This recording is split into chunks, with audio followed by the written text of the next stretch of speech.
Mukama yeebazibwe. Olwa tugenda tutunula ekirooto ekyokulota empologoma. Empologoma bw'ogiroota kitegeeza ki? Ekirooto kino nakyo tekitera kubeera so common, naye nga waliwo abafuna ekirooto kino eky'empologoma. Koota empologoma kirimu amakulu ag'enjawulo. Ekyokera ddala tulina ayitibwa empologoma ya Yuda nga ye Mukama waffe Yesu. Empologoma ya Yuda, empologoma y'ekika kya Yuda. Yuda kika ekimu ku bika 12 ebya Isirayiri nga kya bakabaka, kika kya bafuzi. So Yesu ayitibwa empologoma, si ya buli wantu wonna, naye empologoma ya Yuda. So bw'oloota empologoma kitegeeza ebintu bingi. So kikiikirira obukuumi bwa Katonda, kiyinza okukiikirira Mukama waffe Yesu, kiyinza okukiikirira judgment ya Katonda oba obusungu bwa Katonda, kiyinza okukiikirira omubi.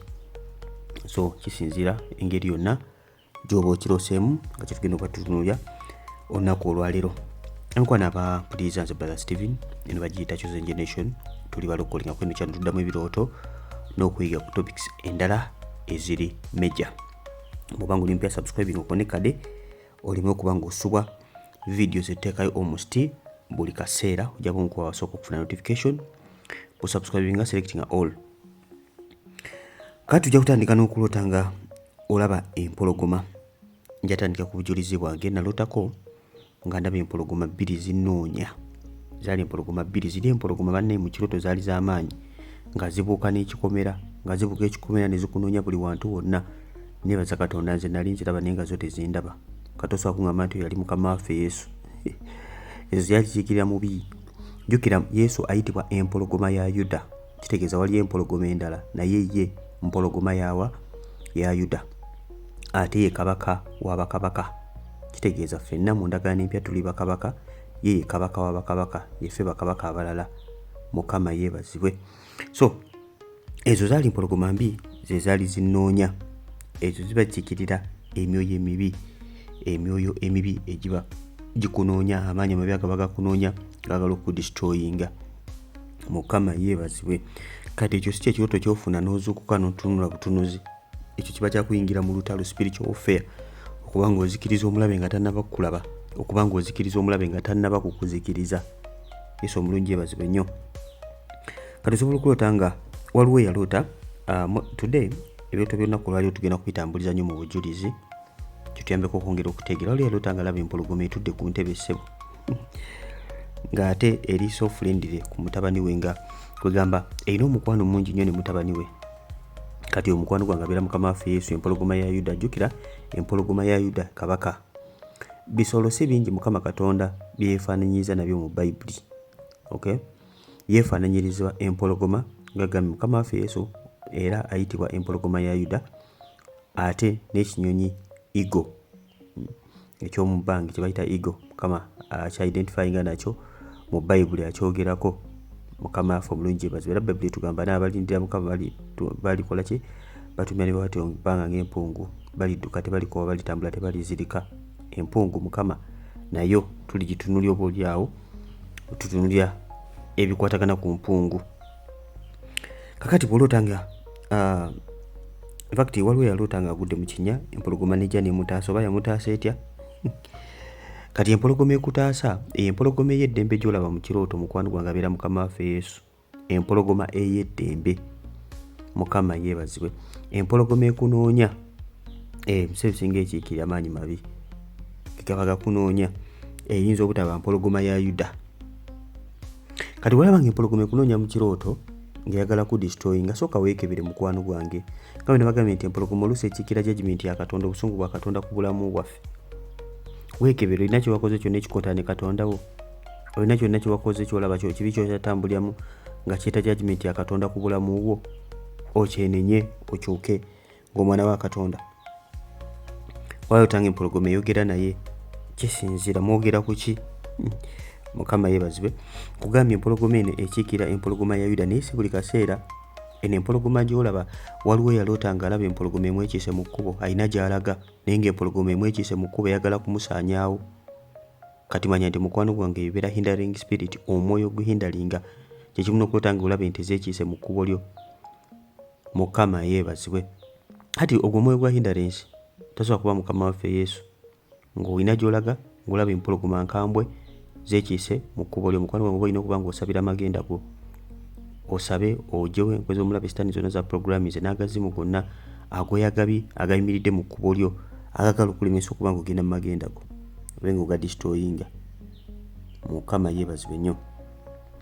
Waliwo omuvubuka Mukama Katonda gwe yali atumye okuba ng'agenda alagule, naye n'amugamba oba okomawo toyita mu kkubo lyerimu ate tolya kintu kyonna. Omuvubuka yali nabbi muto, n'asanga nabbi omukadde yali aweereza naye nga retired, n'akyusa ebigambo bya Katonda n'amugamba bw'ati bw'ayogera Mukama. N'amuwa ebyokulya n'amukyusa n'ekkubo.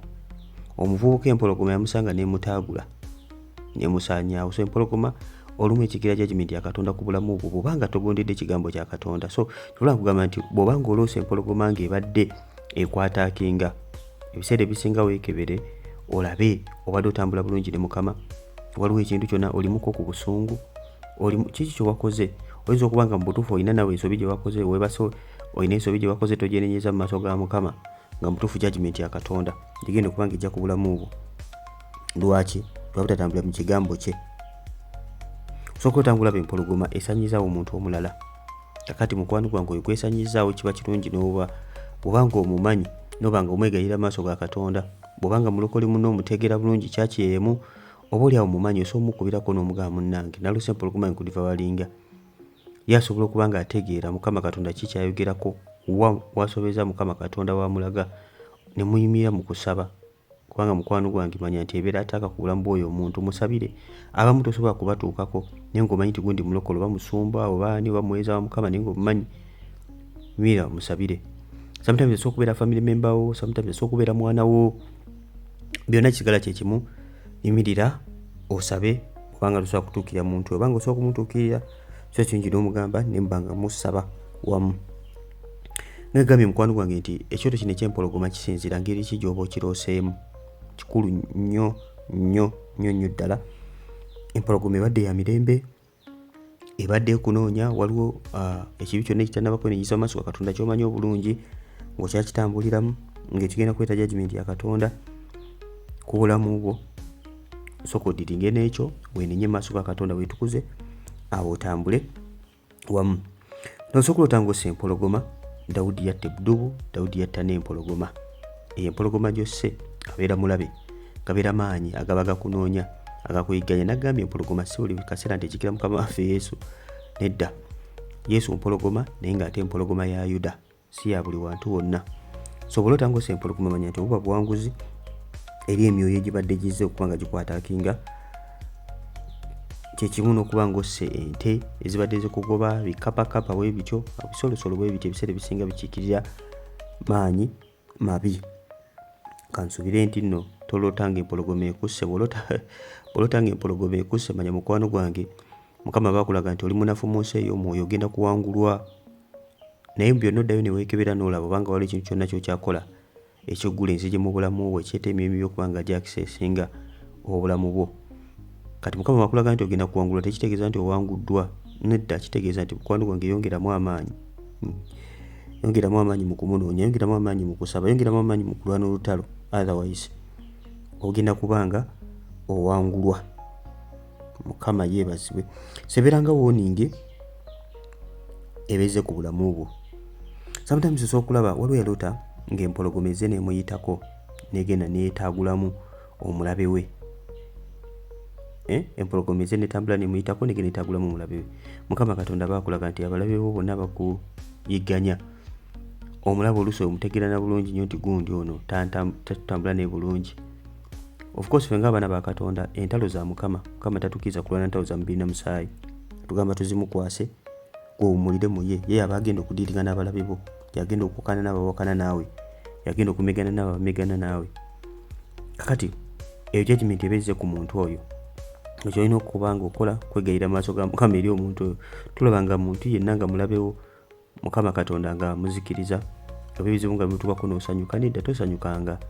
Kubanga n'oyo omubi gw'olaba Mukama Katonda ayagala alokoke, ayagala akyuke, ayagala adde gy'ali. Kati gwe kyolina okubanga okola okubanga weegayirira mu maaso ga Mukama, omuntu oyo Mukama musonyiwe. Jjukira naffe twali twalina mu maaso ga Mukama, Mukama tukwatibwa bukwati wa kisa. Mukama Katonda omuntu oyo amusonyiwe ate era akyuse omutima gwe, kisinga eddala obukulu. Mukama tasanyukira kufa kwa mubi yenna kaba oyo omulabewo. Abalabe b'Omukama agenda ddiringa nabo naye kyandibadde kirungi ate ne balokoka. Yes. Nawe ekikwatana ku mpologoma ng'embagamba ekisinziira ngeri ki gy'oba ogirooseemu kikulu nnyo. Ng'embagamba enti ze nazirootako nga zinnoonya nga zifefeta buli wamu wonna zinoonya nze, ate nga bwe zibuuka ebikomera bwe zidda eno bwe zidda eri nga mu butuufu ezikulabirako toyinza na kuwona, nga nkambwe nnyo naye Mukama Katonda nankweka. Mukama waffe omulungi yeebazibwe. Waliwo baloota nga empologoma eyogera naawe, talking to you, kisinziira mwogera ki? Bigambo byakutiisatiisa eyagala kukusaanyaawo, kiki ekugamba? Nagambye tulina empologoma ya Yuda nga ye Mukama waffe Yesu. Bweba bya mirembe ebiseera bisinga bibeera Mukama waffe Yesu, bate bweba byakutiisatiisa kulivaalinga kudisitoyinga bintu byo, kati mukwano gwange ebiseera ebisinga oyo abeera mubi. Bayibuli nga byogera nti Sitaani yajja okubba, okutta n'okuzikiriza, ne Yesu yajja ffe tube naki? N'obulamu and life in abundance, mu bujjuvu bwabwo. Bw'oba nga olimpya subscribing ku channel eno kona kadi selecting all. Bw'ona kikola ekyo ojja kufuna notification buli tunatekangayo video zaffe wano. Ka video mukalayikinge kijja kayambako okuba nga katambula.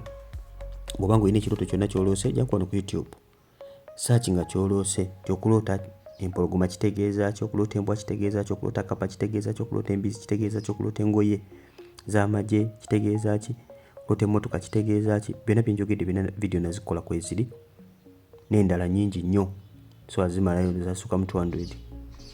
Ojja n'osearch nga ky'oloose n'oba nga ofuna meaning yakyo. Teeka mu comment section engeri gye walootamu ekyoto kino eky'empologoma, nja kuba nga nkiddiramu ddala wano in real time eky'empologoma kyokka ky'oba oteekako. Mukama waffe omulungi yeebazibwe. So nja kuba nkoma olunaku olwaleero. Bw'oba yakola akavidiyo akaddako ku screen ojja kalaba koogera ku kuloota kapa. Wali abaloota kapa, kuloota kapa kitegeeza ki? Kakoneko ku screen oba takabonako tekagenda kulinga kakoneko, gyaba okulaba akavidiyo ako kajja kuyigiriza bingi kwata ku kyoto ekyo ekya kapa. Emukwano mbeere bulungi, mwera basigale Brother Steven kwa Chosen Generation. Bye bye.